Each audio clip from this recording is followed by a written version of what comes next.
Hello ghostly army, कैसे हैं आप सब। तो आज मैं एक्सप्लेन करूंगा 2025 की most awaited American supernatural horror movie को, जो कि है फाइनल डेस्टिनेशन ब्लड लाइन्स। ये मूवी बहुत ही ज्यादा बेहतरीन है और पहली मूवी है जिसकी रेटिंग स्टार्टिंग में 6 पॉइंट समथिंग थी, लेकिन अभी वो 7.2 आउट ऑफ 10 हो चुकी है। और ये छठी इंस्टॉलमेंट है फाइनल डेस्टिनेशन सीरीज में, जहां पर पिछली सारी मूवीज आकर जुड़ जाती हैं कि आखिर जो पहली 5 फिल्मों के अंदर हो रहा था वो क्यों हो रहा था, यानी कि यहाँ पर जो प्रीमोनिशन होते हैं वो कैसे होते हैं और आखिर ये सब हो क्या रहा था। क्या ये कोई कर्स है या फिर कुछ और है, तो इसके बारे में तो आपको आगे ही जानने के लिए मिलेगा, लेकिन आपको यहाँ पर सब कुछ समझ में आ जाएगा और आपको पिछली मूवी देखने की भी जरूरत नहीं है। यहाँ पर आपको सारी चीजें समझ में आ जाएंगी और इसको आप एक तरह से सीक्वल या फिर प्रीक्वल सब कुछ एक साथ समझ सकते हो। और ये अब तक की बेस्ट रिव्यूड फिल्म है इस फ्रेंचाइजी के अंदर, बहुत ही बेहतरीन है। और दोस्तों, अगर आपने अभी तक का फिल्म को नहीं देखा है, जो कि एक बेहतरीन साउथ हॉरर मूवी है, मिस्ट्री मूवी है, तो जाकर देख लीजिए। एंडिंग ऐसी है ना कि आपने एक्सपेक्ट नहीं किया होगा और ना ही आपने इमेजिन किया होगा कि ऐसी एंडिंग भी इस फिल्म की हो सकती थी। ट्रस्ट में आपको बहुत बड़ा झटका लगेगा। उसका लिंक आपको नीचे डिस्क्रिप्शन, पिन कमेंट दोनों में मिल जाएगा। तो चलिए अब बिना किसी देरी के चलते हैं सीधा final destination blood lines movie की तरफ। तो मूवी की शुरुआत होती है 1969 में और हम आयरिस और उसके बॉयफ्रेंड पॉल को देखते हैं, जहां पर पॉल आज आयरिस को किसी सरप्राइज विजिट के लिए ले जा रहा था। वो उसे लाकर एक जगह खड़ा करता है और उसके ब्लाइंड फोल्ड्स को हटाता है, जिसके बाद अपने सामने वाले नजारे को देखकर आयरिस स्टन्ड रह जाती है, क्योंकि आज पॉल उसे लेकर आया है स्काई व्यू रेस्टोरेंट में, जो कि अभी तक का सबसे लंबा 494 फीट यानी कि 494 फीट टॉल रेस्टोरेंट है, जिसकी आज ही ओपनिंग होने वाली है। अब यहाँ पर पॉल बहुत ही ज्यादा एक्साइटेड है और आयरिस इससे काफी ज्यादा खुश होती है। बस वो थोड़ी सी नर्वस थी, यानी कि इतनी ऊंचाई पर जाना उसे काफी ज्यादा खतरनाक लग रहा था। खैर, अब ये लोग अंदर जाते हैं और हम बाहर एक बच्चे को फव्वारे यानी कि फाउंटेन के अंदर कॉइन्स डालते हुए देखते हैं, जो कि बहुत ही वियर्ड सी बात थी, जिसको एक गार्ड रोकने लगता है कि वो ऐसा ना करे क्योंकि ये बैड लक लाता है। तो बच्चा इस बात को सुनकर वहां से चला गया था। मीनवाइल आयरिस, कैम्पबेल और पॉल लिफ्ट में जाते हैं, जो कि अभी तक की सबसे लंबी लिफ्ट है, जो कि 9000 टन का वजन सह सकती है। अब यहाँ होटल का स्टाफ काफी ज्यादा खुश और एक्साइटेड हो जाता है और लिफ्ट मैन को देखकर ही हम समझ पाते हैं कि उसकी खुशी का कोई भी ठिकाना नहीं था, जो कि सबको बहुत ही ज्यादा खुशी से ग्रीट करते हुए यहाँ की खूबियां बता रहा था। वो आगे ये भी कहता है कि ये जो रेस्टोरेंट है वो अपने निर्धारित समय से 5 महीने पहले ही बनकर तैयार हो गया था, विच एक्सप्लेन्स कि मुझे लगता है कि यहाँ पर ये बहुत ही गड़बड़ वाली बात है। सभी काफी एक्साइटेड होते हैं, खुश होते हैं, एंजॉय कर रहे होते हैं और वो बच्चा भी यहाँ आकर ऊपर स्काई व्यू में जाता है। जाते जाते अब आयरिस को थोड़ा डर लगने लगा था। वो थोड़ी सी घबराने लगती है, मतलब कि उसे अपनी मौत का पुनर्आभास होने लगता है, जो कि डायरेक्ट तो होगा नहीं, लेकिन यहाँ पर उसे कुछ फील हो रहा था काफी अलग सा, जैसे कि उसका मन कह रहा था कि वो यहीं पर रुक जाए, वापस चली जाए। उसके आसपास की चीजें काफी अजीब उसे लग रही थी। एनीवेज, अब लिफ्ट से सभी लोग ऊपर जाते हैं और टॉप वाले सेक्शन में पहुंचकर पॉल रिसेप्शन से उनकी रिजर्वेशन टेबल के लिए बोलता है, लेकिन रिसेप्शनिस्ट उसको मना कर देती है, पॉल की टेबल रिजर्व हो ही नहीं पाई थी, जिससे कि वो काफी अपसेट हो जाता है। वो आयरिस के पास जाता है और दोनों बात करते हैं और अब उसे थोड़ा अजीब सा फील हो रहा था, वॉमिट जैसा लग रहा था, तो वो वॉशरूम चली जाती है। अब यहाँ पर नाच गाना चालू था, ड्रिंक हो रही थी, म्यूजिक चल रहा था, लेकिन इसी बीच एक बारटेंडर शैंपेन ओपन करता है, जिसका कैप प्रेशर से ऊपर लगे हुए झूमर पर टकरा जाता है और उससे एक पॉइंटेड पीस टूटकर नीचे गिर पड़ता है। अब यहाँ सभी लोग नाच रहे थे और स्काई व्यू रेस्टोरेंट का जो फ्लोर होता है ना, वो आधा बीच में ग्लास का बना हुआ था और अभी इससे पहले हमने जिस हिस्से को यानी कि झूमर से वो ग्लास पीस टूटते हुए देखा था, वो सीधा इसी फ्लोर के ग्लास पर लगता है, जिससे कि वहां पर एक क्रैक आ गया था। अब हम नीचे लगे हुए बिल्डिंग जॉइंट्स को देख पाते हैं, जो कि हिल रहे थे क्योंकि वजन काफी ज्यादा था, विच एक्सप्लेन्स कि यहाँ 5 महीने पहले बनाने का कोई फायदा नहीं था। अगर वो थोड़ा सा और टाइम लेते तो यहाँ पर ये अच्छे से ताकतवर बन सकता था एंड आई बिलीव कि यहीं पर इसका एक वीक पॉइंट था। अब आयरिस को इस रेस्टोरेंट के अंदर परफॉर्मेंस दे रही सिंगर उसके बेटे के साथ मिलती है, जो कि आयरिस से बात करते हुए पूछती है कि वो प्रेग्नेंट लग रही है तो कितना समय हुआ है, जिस पर वो बताती है कि 2 महीने, लेकिन ये बात उसने अभी तक पॉल को नहीं बताई थी और वो डर रही थी, विच एक्सप्लेन्स कि उसको वॉमिट क्यों आई और उसको अजीब भी फील क्यों हो रहा था। खैर, वो लेडी उसे ब्लेसिंग देती है और अपने बेटे के साथ वक्त बिताने लगती है। अब आयरिस वापस पॉल के पास आती है, जो कि उसे ओपन स्पेस में लेकर जाता है और अब वो बातों ही बातों में उसे शादी के लिए प्रपोज कर देता है, जिससे कि वो काफी खुश थी। अब आयरिस फाइनली पॉल को अपनी प्रेगनेंसी के बारे में बताती है, लेकिन जैसा वो एक्सपेक्ट कर रही थी कि वो सुनकर गुस्सा करेगा, ऐसा बिल्कुल नहीं होता। उल्टा वो बहुत ही ज्यादा खुश हो जाता है और वो उसे रिंग पहनाता है जो कि थोड़ी सी टाइट होती है, लेकिन वो कहती है कि ये सही है। अब यहाँ हम उसी बच्चे को देख पाते हैं जो कि नीचे कॉइन्स फेंक रहा था, जिसे एक गार्ड रोकता है कि ऐसा बिल्कुल मत करो, इससे कोई खत्म हो सकता है। एज ऊपर से सिक्का किसी पे गिरेगा तो बिल्कुल बुलेट जैसा इंपैक्ट आएगा। ऑब्वियस सी बात है, इतनी ऊंची फ्लोर से छोटी चीज भी ग्रेविटेशनल फोर्स की वजह से काफी ज्यादा खतरनाक हो सकती है। खैर वो बच्चा उसकी बात नहीं मानता और सिक्का फेंकता ही रहता है, जो कि हवा के प्रेशर से वेंट्स में घुस जाता है और एक फैन में अटक जाता है। और आप यहाँ पर ध्यान रखिएगा कि जो सिक्के हैं ना, ये बहुत ही ज्यादा इंपॉर्टेंट है यहाँ पर। खैर यहाँ आयरिस, कैंपबेल और पॉल बाकी लोगों के साथ नाच रहे थे, जिससे धीरे धीरे वो क्रैक बढ़ता जाता है और वो काफी ज्यादा बड़ा हो चुका था। वहीं दूसरी ओर वो सिक्का फैन से निकलकर एक पाइप में लगकर दूर उछल जाता है और अब यहाँ पर फ्लेमेबल गैस भी लीक हो रही थी। आयरिस और पॉल काफी खुश थे, नाच रहे थे, लेकिन इनके बारे में उसे कोई अंदाजा ही नहीं था। खैर तभी आयरिस को वहां पर आभास होता है तो वो खुद ही पीछे हटने लगती है और उस ग्लास सेक्शन से दूर हो जाती है, जिसके हटते ही ग्लास सीलिंग टूट गई थी और अब एक साथ कई सारे लोग 494 फीट की ऊंचाई से नीचे गिरने लगते हैं। अब आयरिस पॉल को बचाने की कोशिश करती है, लेकिन वो भी नीचे गिर जाता है और खत्म हो जाता है। यानी कि यहाँ पर कांच टूटने के साथ साथ आयरिस के सपने भी टूट गए थे, चकनाचूर हो गए थे। अब यहाँ वो बिल्डिंग जॉइंट्स भी टूट जाते हैं और दूसरी ओर केओस क्रिएट होने लगता है और वहां पर एक लेडी जो होती है उस पर आग लग जाती है, जो कि भाग रही थी, लेकिन एक वेंट के पास वो आती है जहां पर वो गैस भी लीक हो रही होती है और अब वहां पर भयानक आग फैल गई थी। आयरिस समहाउ खुद को बचाती है और उस सिंगर को अपनी आंखों के सामने जलता देखती है, जो कि खत्म होने से पहले अपने बेटे को एक बॉक्स में रखकर सेव कर देती है। और यही तो माँ बाप करते हैं, अपने बच्चे को बचाना। अब सब जगह आग फैल चुकी थी, ग्लास सेक्शन भी टूट चुका था और बिल्डिंग जहां से यानी कि जॉइंट से टूटी हुई थी वहां से बेंड होकर वो गिर जाती है और बहुत सारे लोग नीचे गिरते हैं, लेकिन वो विंडो ग्लास से बच जाते हैं। अब इतने में ही वो सिक्का जो कि झूमर पे आ गया था वो वहां से नीचे गिरता है और नीचे पियानो जो कि बिल्कुल बीच में था वो एक साइड आ जाता है और अब वो ग्लास विंडो से जा टकराता है, जो कि कई सारे लोगों की जान ले लेता है। कुछ लोगों ने लिफ्ट से भागने की कोशिश करी थी, लेकिन वो लिफ्ट वजन झेल ही नहीं पाई। तो इसी के चलते होता यह है कि लिफ्ट टूट जाती है, जिसके चलते बहुत सारे लोग पिसकर खत्म हो जाते हैं और वो रिसेप्शनिस्ट जो कि उसके अंदर जाने की कोशिश कर रहा था वो 2 हिस्सों में बंटकर खत्म हो जाता है। कुछ लोग सीढ़ियां लेते हैं तो वो भी आधी टूट जाती है, जिसके अंदर सभी खत्म हो गए थे। बस वो कॉइन वाला बच्चा ही बचा हुआ था, जो कि नीचे आ जाता है और खुश होता है कि वो बच गया। लेकिन अब तक वो पियानो उसके ऊपर गिरकर उसे हमेशा के लिए शांत कर देता है और अब फाइनली वो सिक्का जो कि वो स्टार्टिंग से उसके अंदर डाल रहा था वो वापस से फाउंटेन में चला गया था, विच रियली इंडिकेट्स कि आखिर बैड लक होता क्या है। अब यहाँ पर हम शॉकिंगली देख पाते हैं कि खाली आयरिस अकेली बची हुई थी, जिसे उस सिंगर का बेटा मिलता है, जिसे वो बचाने की बहुत कोशिश करती है, लेकर जाने लगती है, लेकिन अब वो दोनों भी फिसल कर लटक जाते हैं।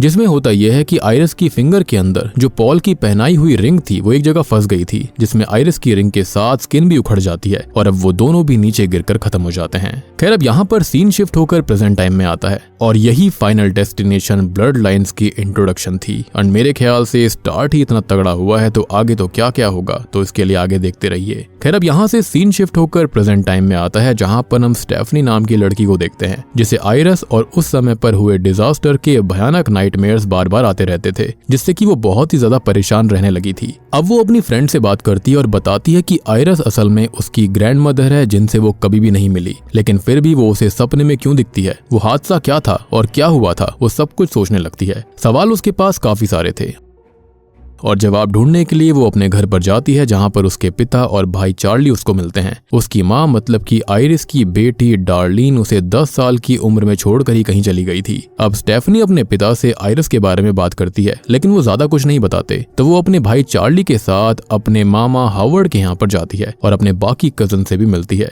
अब वो अपने मामा जी से बात करती है, उनसे आयरिस के बारे में, इस डिजास्टर के बारे में पूछती है, तो वो बताते हैं कि ऐसा कुछ हुआ ही नहीं था, यानी कि जो हमने स्टार्टिंग में देखा वो क्या था फिर। यानी कि वो बताते हैं बस आयरिस पागल हो गई थी, जिसने खुद को बाकी लोगों को कैद करके रखना शुरू कर दिया था, जिस वजह से उसके बच्चों को उससे अलग कर दिया गया। और फिर भी वो नहीं रुकी, अजीब से लेटर्स, डिस्टर्बिंग पिक्चर्स भेजती रही, जिससे बाद में सबने उससे कनेक्शन ही खत्म कर लिया। एंड आई बिलीव कि शायद से वो अभी भी जिंदा है। खैर अब स्टेफनी के मामा जी कहते हैं कि वो आयरिस के बारे में बात ना करे, उससे दूर रहे, लेकिन स्टेफनी के पास सवाल बहुत सारे थे तो वो नहीं मानती और उन लेटर से एड्रेस लेकर आयरिस से मिलने पहुंच जाती है। तो आयरिस असल में शहर से दूर अकेले एक बंकर जैसी जगह पर रहती है। कैमरास से दरवाजों को चेक करती रहती है। खैर अब स्टेफनी आयरिस को अपने बारे में बताने लगती है, लेकिन वो बिना फोन और चाबियों के ही उसे अंदर आने के लिए बोलती है, जिसका एक ही रीजन था और रीजन हम जानते हैं वो क्या है, और वो है फाइनल डेस्टिनेशन की बुरी मौतें, क्योंकि यहाँ पर ढेर सारी मौतें इन्हीं वजह से हुई हैं। खैर अब वो दोनों बात करती हैं और आयरिस रिवील करती है कि जो भयानक सपने आज स्टेफनी को आ रहे थे वो असल में उस दिन आयरिस का आभास था, यानी कि जो शुरुआत में हमको दिखाया गया था वो रियल में नहीं हुआ था बल्कि वो होने वाला था।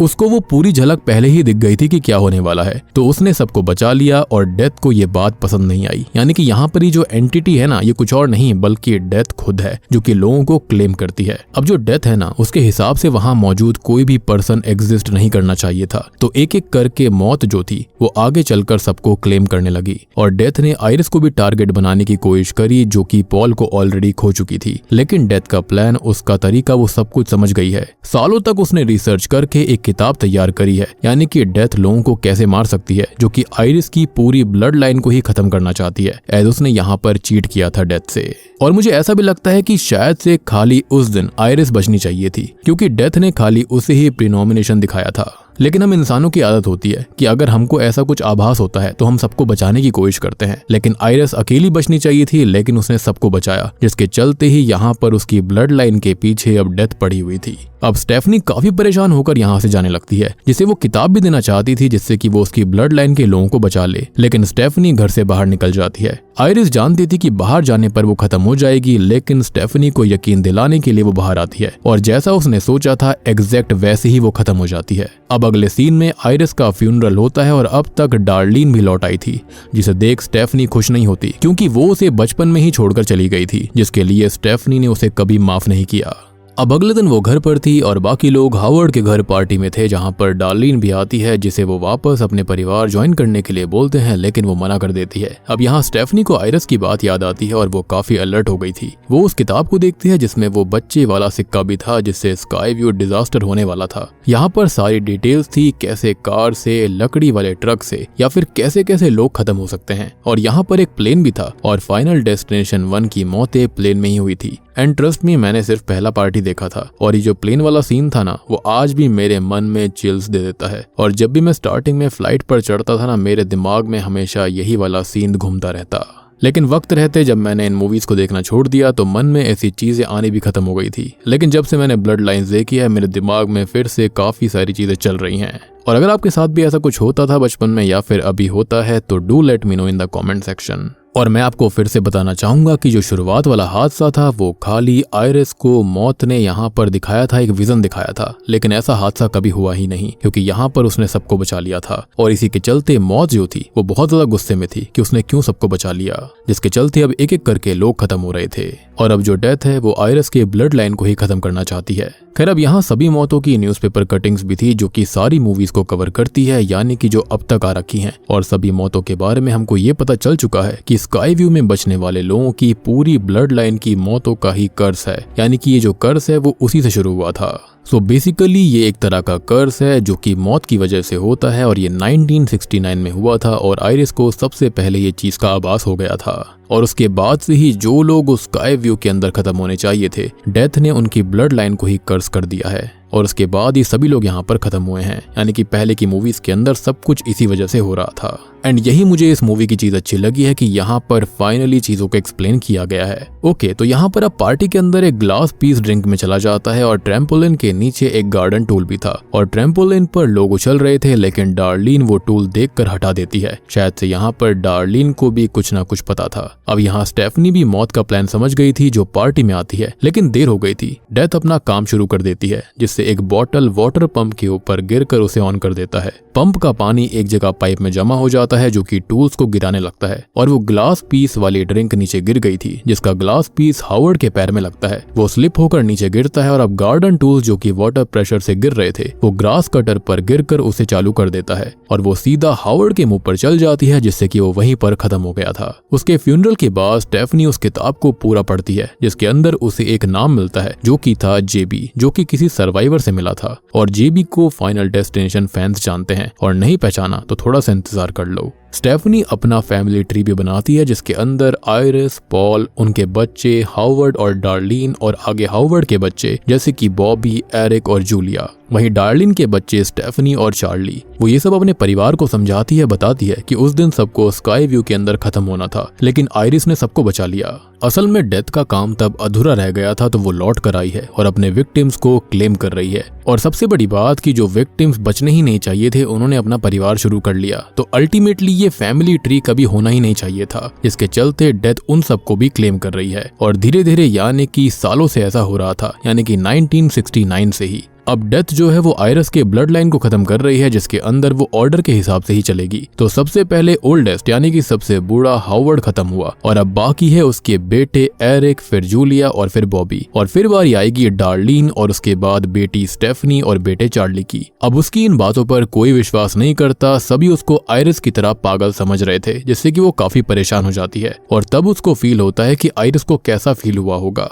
तभी सेम रात हम एरिक को देखते हैं जो कि अपने टैटू पार्लर पर था और यहाँ पर वो अपने पिता की याद में टैटू बना रहा था। तभी वहीं पर टेबल पर म्यूजिक बेस से सामान गिरता है जो कि केमिकल बोतल गिरा देता है। दूसरी साइड फैन के पास लगी हुई चेन टूटकर उसकी नाक की पियर्सिंग में फंस जाती है। वो उसे हटाने की कोशिश करता है लेकिन अब तक केमिकल में आग लग गई थी और वो आग पूरे पार्लर में फैल जाती है। अगली सुबह स्टेफनी चार्ली को जगाती है कि उन्हें एरिक को बचाने जाना होगा। अब वो लोग उसके घर जाते हैं जो कि असल में सेफ था क्योंकि कल रात के हादसे में वो बच गया था। अब स्टेफनी उसको संभल कर रहने का बोलती है लेकिन वो नहीं मानता और जूलिया भी यहाँ पर आ गई थी जो कि स्टेफनी की बात नहीं सुन रही होती। सबको यही लग रहा था कि ये सब खाली हादसे हैं। अब स्टेफनी का ध्यान एरिक पर था कि तभी जूलिया जो कि रोड साइड में थी उसे एक बॉल लगती है जिससे कि वो ट्रैश बिन में गिर जाती है। ट्रैश ट्रक बिन को अंदर डाल देता है जिसके अंदर वो भी गिर गई थी। अब ये लोग उसे बचाने की कोशिश करते हैं लेकिन वो कवर के बीच में आकर खत्म हो जाती है। अब अगले सीन में पूरा परिवार बहुत परेशान था जहाँ पर स्टेफनी बताती है कि डेथ बहुत ही चालाक है। उसने उन सबको डेथ का प्लान बताया था जिसके चलते डेथ ने अपना प्लान ही बदल दिया, अपने ऑर्डर ही चेंज कर दिए और अब कोई भी कभी भी खत्म हो सकता है। लेकिन एरिक की माँ कहती है कि ऐसा नहीं है, ऑर्डर सेम है क्योंकि एरिक हावर्ड का बेटा नहीं है, उनका कहीं पर अफेयर था जिससे एरिक पैदा हुआ, तो ये इस ब्लड लाइन में आता ही नहीं था, यानी कि इसलिए ही वो बच गया था। और जूलिया जो है वही हावर्ड की पहली संतान थी तो वो खत्म हो गई। एरिक इस बात से दुखी होता है और अब स्टेफनी कहती है कि उन्हें बॉबी को बचाना होगा। अब वो बताती है कि किताब के अंदर मैथ्स की तरह बताया गया है कि मौत से कैसे बचना है और अभी उनको जेबी को भी ढूंढने जाना होगा। अब डार्लिन कहती है कि उसे आयरिस के लेटर से पता चला था कि जेबी असल में किसी हॉस्पिटल में काम करता है। सभी लोग वहां पर जाने लगते हैं और बॉबी भी सेफ रहने उनके साथ जाता है जिन्हें एरिक भी ज्वाइन करता है। अब रास्ते में स्टेफनी डार्लिन से बात करती है और डार्लिन कहती है कि उसने बचपन से आयरिस को मौत से डरते देखा और वो खुद स्टेफनी और चार्ली की मौतों का सोचने लगी, लेकिन ऐसा करके वो अपने बचपन की तरह उनका बचपन भी खराब कर देती, तो वो उनको छोड़कर चली गई थी। फाइनली वो लोग हॉस्पिटल जाकर जेबी से मिलते हैं जिसे हमने प्रीवियस मूवीज के अंदर भी देखा है, जिसे हम डेथ ही समझते थे और कुछ का मानना था कि वो एक एंजल है जो कि डेथ को रोक सकता है। लेकिन यहाँ पर रिवील होता है कि ये उस सिंगर का बेटा है जो कि उस दिन स्काई व्यू पर बच गया था। जी हाँ, अब आगे उसने आयरिस को ढूंढा, उससे मिला, दोनों ने रिसर्च करी और बाद में दोनों को कैंसर हो गया। वो आगे कहता है कि डेथ से बचने के दो ही तरीके हैं, एक तो किसी को मार दो तो उसकी जिंदगी उस पर्सन को मिल जाएगी, या फिर खुद को खत्म कर लो। और ऐसा एक लड़की कर चुकी है जो कि खत्म हो गई थी,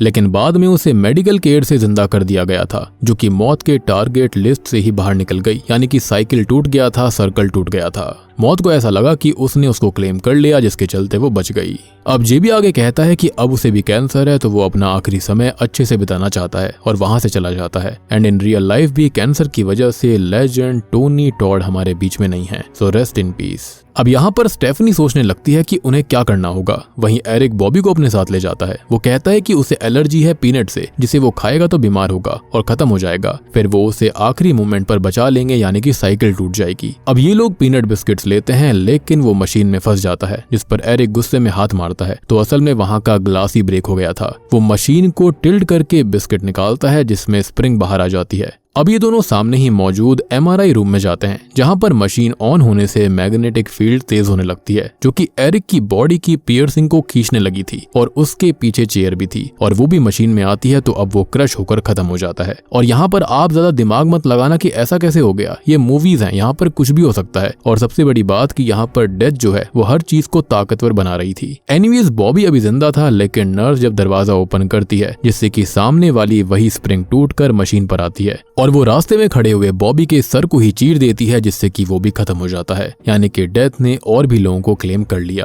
खैर अब तक स्टेफनी बहुत ज्यादा परेशान हो गई थी, क्योंकि डेथ को ट्रिक करने पर चीजें और खराब होती हैं। वो डार्लिन और चार्ली से बात करती है, जहां पर डार्लिन कहती है कि वो आयरिस वाले कैबिन में रहेगी, जहां पर आयरिस डेकेड्स तक सेफ थी, तो वो भी वहीं पर रह सकती है। लेकिन वो दोनों उसके साथ जाते हैं। अब उनके जाने के बाद हम उस कॉइन को देखते हैं जो कि वहां पर गिर गया था, जिसे एक लेडी अपने पास रख लेती है। और मैं आपको एक बार फिर से याद दिलाना चाहूंगा कि फर्स्ट पार्ट से लेकर अब तक जो लोग भी खत्म हो रहे थे, वो असल में 1969 में स्काई व्यू पर ही खत्म हो जाने चाहिए थे। लेकिन वो लोग बच गए, उन्होंने अपना परिवार चालू कर दिया, जिसके बाद डेथ उन सबको ही क्लेम कर रही थी। और जब तक ये सारे के सारे लोग खत्म नहीं होंगे, डेथ रुकने नहीं वाली। और मुझे तो यहाँ पर एक और चीज लगती है कि जो डेथ है ना, वो पक्का उसने जानबूझकर आयरिस को ये विजन दिया होगा, क्योंकि वो जानती है कि इंसान कैसे होते हैं, वो लोगों को बचाएंगे, जिसके चलते डेथ को ढेर सारे लोग मिलेंगे खत्म होने के लिए। और मुझे तो ऐसा लगता है कि यहाँ पर एक डिमोनिक कर्स है, ये पक्का कोई डीमन है जो कि डेथ को कंट्रोल कर रहा होगा, या फिर कुछ भी हो सकता है। लेकिन सोच कर देखो कि अगर ऐसा दिखा दिया जाए कि आगे कोई रिचुअल करा गया था, जिसके चलते ऐसा कोई डीमन यहाँ पर आ गया जो कि इस तरह की चीजें कर रहा है, तो ये कितना वाइल्ड हो सकता है। एनीवेज अब यहाँ पर कैबिन लॉक्ड हो रखा था, तो स्टेफनी मेन एंट्रेंस तोड़कर अंदर जाती है, जिससे लाइट केबल डिस्टर्ब होती है, स्पार्किंग शुरू हो जाती है। उसका सीट बेल्ट अटक गया था और वो डार्लिन से कहती है कि वो अंदर जाए ताकि वो बचे, तो स्टेफनी खुद भी सेफ रहेगी। लेकिन अंदर एक पिन टूटकर गिरती है, जो कि सिलेंडर ऑन कर देता है और स्पार्क से ब्लास्ट हो गया था। इम्पैक्ट से ट्रक पानी में गिर जाता है, जिसमें स्टेफनी डूबने लगती है। अब यहाँ पर डार्लिन पर एक पिलर गिरने से वो खत्म हो गई थी, और चार्ली स्टेफनी को बचाने जाता है, जो कि बेहोश हो जाती है, जिसे वो होश में लेकर आता है। वो कहता है कि वो खत्म हो चुकी थी, तो अब वो जिंदा है, मतलब कि साइकिल टूट चुकी है। लेकिन दोनों ही अपनी माँ डार्लिन के लिए काफी दुखी होते हैं। अब अगले सीन में चार्ली अपनी डेट के घर पर जाता है, जिसके साथ स्टेफनी भी गई थी। बेसिकली जो आयरिस के कैबिन के अंदर ये लोग गए थे, वो डार्लिन की आरवी के अंदर गए थे, और आरवी के अंदर ही सीट बेल्ट वगैरह अटक गई थी। और बात करें चार्ली के बारे में, तो उसने सीट बेल्ट को हटाकर स्टेफनी को बचा लिया था, उसको सीपीआर दिया था, यानी कि उसने भी डेथ को चीट कर लिया। अब हम देखते हैं कि पास में ही वो लेडी कुछ सामान ले रही होती है, जिससे कि वो सिक्का स्लिप होकर रेलवे ट्रैक में फंस गया था, जो कि एक काफी अलार्मिंग बात है। यानी कि सिचुएशन अभी भी सुधरी नहीं है। और यहाँ पर मैंने आपको स्टार्टिंग से कहा था कि जो कुछ भी स्टार्ट हुआ था वो इस सिक्के से ही होने वाला था, और अब देखो यहाँ पर जो कुछ खत्म होगा वो भी इसी सिक्के से होगा। यहाँ पर स्टेफनी और चार्ली को डॉक्टर मिलते हैं, जो कि बताते हैं कि उस दिन स्टेफनी बस बेहोश हुई होगी, वो मरी नहीं थी, जिसको सुनकर दोनों परेशान हो जाते हैं, क्योंकि साइकिल अभी भी जारी है। यानी कि खत्म होना मतलब होता है कि दिल की धड़कन रुक जाए, सांस रुक जाए, सब कुछ बिल्कुल खत्म, और उसके बाद उसको प्रॉपर तरह से रीजनरेट करा जाए, तब माना जाता है कि हाँ वो खत्म हुआ था। लेकिन उन लोगों ने कभी भी डेथ को चीट नहीं करा, जिसके चलते ये काफी परेशान हो जाते हैं। उनको पता चल गया था कि डेथ उनके पास आने वाली है, तभी वहां पर अजीब से आभास उनको होने लग गए थे। अब इतने में ही ट्रेन जो होती है वो उस सिक्के की वजह से, यानी कि सिक्का ट्रैक के अंदर फंस गया था, जिसकी वजह से ट्रेन जो होती है वो पटरी से फिसलकर रोड पर आ गई थी। अब स्टेफनी और चार्ली बहुत तेज भागते हैं, उनको लगता है कि शायद वो बच गए, लेकिन तभी ट्रेन के ऊपर से जो लकड़ी के बड़े बड़े लट्ठे होते हैं ना, वो नीचे गिर जाते हैं और एक एक करके दोनों को खत्म कर देते हैं। एंड आई बिलीव कि ये बहुत ही ब्रूटल मौत थी इस फिल्म के अंदर। लिटरली जो लकड़ी के लट्ठे होते हैं वो इन दोनों के ऊपर चले गए थे, दोनों ही क्रश हो गए थे। और यहाँ पर हम देख पाते हैं कि जो कर्स है और डेथ है वो जारी थी। इसके बाद हम कई सारी न्यूज़पेपर कटिंग को देख पाते हैं कि जो फैमिलीज बच गई थी, जिनके परिवार बने हुए थे, वो सब एक एक करके मारे जा रहे थे। और बूम, इसी के साथ में final destination the blood lines movie यहीं पर खत्म हो जाती है। तो दोस्तों ये थी in depth explanation of blood lines, यानी कि the final destination blood lines film की कहानी। उम्मीद करता हूँ कि अब आपको सारी की सारी मूवी समझ में आ गई होंगी कि आखिर उनका कॉन्सेप्ट था क्या। वहां पर मौतें रैंडमली नहीं हो रही थी, बल्कि उसका रीजन यही सब था। एंड ये चीज मैंने बहुत पहले ही सोच ली थी कि यहाँ पर पक्का ऐसा ही कुछ हुआ होगा। मैंने सोचा भी था कि मैं इससे पहले एक वीडियो ले आता हूँ, लेकिन आपने जैसा देखा होगा काफी टाइम से चैनल पर कोई वीडियो भी नहीं आई थी, तो कुछ पर्सनल प्रॉब्लम्स चल रही हैं, जिनकी वजह से मैंने यहाँ पर वीडियो अपलोड नहीं करी। इनफैक्ट मैंने वीडियो की स्क्रिप्ट भी बनाकर रखी हुई थी, लेकिन मैंने सोचा चलो कोई बात नहीं, अब मूवी आ ही गई है तो उसके बारे में हम डिटेल में एक्सप्लेन कर देंगे। तो उम्मीद करता हूँ कि अब आपको ये मूवी और सारी की सारी टाइमलाइन, सारी चीजें अच्छे समझ में आ गई होंगी। एक कर्ज था जो कि मौत की वजह से शुरू हुआ था, आयरिस की वजह से शुरू हुआ था। आयरिस को यहाँ पर काफी सारी चीजें दिखाई दी थी जिसके चलते उसने सभी लोगों को बचा लिया था जो कि उस दिन 1969 में स्काई व्यू पर खत्म होने वाले थे। लेकिन हुआ ये कि उसने सबको बचा लिया, उसी के चलते उनके परिवार बन गए थे और डेथ को ये चीज बिल्कुल पसंद नहीं आई। उसके बाद से ही एक एक करके लोग खत्म होना शुरू हो गए थे और जब तक ये सभी लोग खत्म नहीं होंगे तब तक मौत नहीं रुकने वाली। और हाँ, अगर आपने अभी तक का नाम की एक साउथ इंडियन फिल्म को नहीं देखा है, जाकर देख लीजिए। बहुत ही बेहतरीन मिस्ट्री मूवी है। उसकी जो एंडिंग है ना, पक्का आपको समझ नहीं आएगी, बिल्कुल भी आपने गेस नहीं करा होगा कि इस मूवी की एंडिंग ऐसी भी हो सकती है। बहुत ही अलग लेवल की फिल्म है वो, जाकर देखिए, डिसअपॉइंट आप बिल्कुल नहीं होंगे। उसका लिंक आपको नीचे डिस्क्रिप्शन, पिन्ड कमेंट दोनों में मिल जाएगा। तो वीडियो पसंद आई हो तो लाइक कर देना, चैनल के ऊपर नए हो तो सब्सक्राइब कर लीजिए। तो मैं आप सबको मिलता हूँ अगली वीडियो के साथ में, तब तक के लिए